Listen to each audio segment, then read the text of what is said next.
Le conte de Kweku Anansi, une histoire de sagesse et de secret.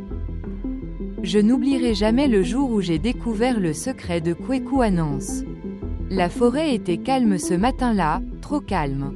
J'étais allé vérifier mes pièges, espérant trouver un ou deux lapins, quand je l'ai vu, Anansi, accroupi sous un grand baobab.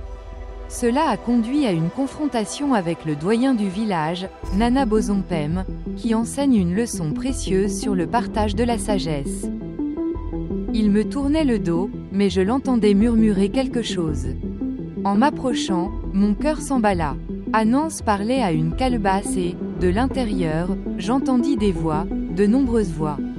On aurait dit que tous les anciens du village étaient à l'intérieur de cette petite calebasse, en train de se disputer et de crier. Je me figeais, le panier dans mes mains glissant au sol. De quel genre de magie s'agissait-il? Kweku Anansi se retourna rapidement, ses yeux perçants se fixant sur les miens. Tu n'aurais pas dû voir ça, Kojo, siffla-t-il. Mes jambes étaient comme de la pierre, incapables de bouger, alors qu'il commençait à marcher vers moi. Kojo, mon cher fermier, dit Anansi, son ton virant à une fausse douceur. Tu as vu quelque chose que tu n'aurais pas dû voir. Cette calebasse contient la sagesse du monde, tout entière. J'ai passé des années à la recueillir auprès du Dieu du ciel et de chaque ancien du pays. Comprends-tu ce que cela signifie? Je ne pouvais pas parler. Ma gorge était sèche, mes mains tremblaient. Anansi s'approcha, son sourire en coin s'élargissant. Maintenant, si tu racontes ça à qui que ce soit, je devrais te faire taire. Pour toujours. J'ai avalé ma salive avec difficulté. Je ne dirai rien, ai-je murmuré. Je le jure. Anansi plissa les yeux. Bien, mais juste pour être sûr, tu devras faire quelque chose pour moi. Il m'expliqua son plan. Il voulait que je répande la rumeur selon laquelle il avait trouvé de l'or au plus profond de la forêt. Il dit que cela permettrait de distraire les villageois pendant qu'ils se préparaient à déplacer la calebasse dans un endroit plus sûr. J'ai hoché la tête, sachant que je n'avais pas le choix. Mais en revenant au village, un nœud s'est resserré dans ma poitrine. Je ne pouvais pas me défaire du sentiment que la sagesse d'Anansi n'apporterait que des ennuis. Nana Bozompem, qui enseigne une leçon précieuse sur le partage de la sagesse. Le lendemain matin, le village était en effervescence. Kojo dit qu'il y a de l'or dans la forêt, criait un homme. Les femmes et les enfants coururent prévenir leurs voisins et bientôt, presque toutes les personnes valides se dirigèrent vers la forêt avec des pioches et des pelles. Je restais sur place, observant les rues vides et ressentant un profond sentiment de culpabilité. Mais alors que j'étais assis sur mon porche, le doyen du village, Nana Bozompem, s'approcha. Sa canne frappa le sol tandis qu'il me regardait en plissant les yeux. Kojo. Je bafouillai en essayant de trouver une réponse, mais Nana Bozompem leva la main.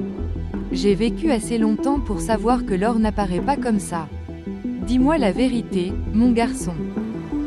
Avant que je puisse m'en empêcher, toute l'histoire s'est déroulée, la calebasse, les voix et le plan d'Anansi. Le visage de Nana Bozompem s'est assombri. C'est mauvais, Kojo, très mauvais. Si Anansi a la sagesse du monde, il détient un pouvoir qu'aucun homme ne devrait avoir. Nous devons agir avant qu'il ne soit trop tard. Cette nuit-là, sous le couvert de l'obscurité, Nana Bozompem a réuni un petit groupe de villageois de confiance. Nous nous sommes glissés dans la forêt, suivant le chemin que j'avais emprunté la veille. Mon cœur battait fort à l'approche du baobab.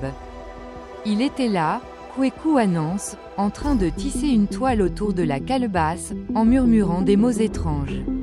Ses jambes grêles se déplaçaient avec précision, et la toile brillait faiblement au clair de lune. Anansi, la voix de Nana Bozompem résonna, faisant sursauter même les grillons. Vous avez volé ce qui appartient au peuple. La sagesse du monde ne vous appartient pas. Anansi rit, un son glaçant qui résonna dans la forêt. Imbécile, savez-vous ce que j'ai sacrifié pour rassembler cette sagesse? Elle m'appartient désormais. Si vous essayez de la prendre, vous le regretterez.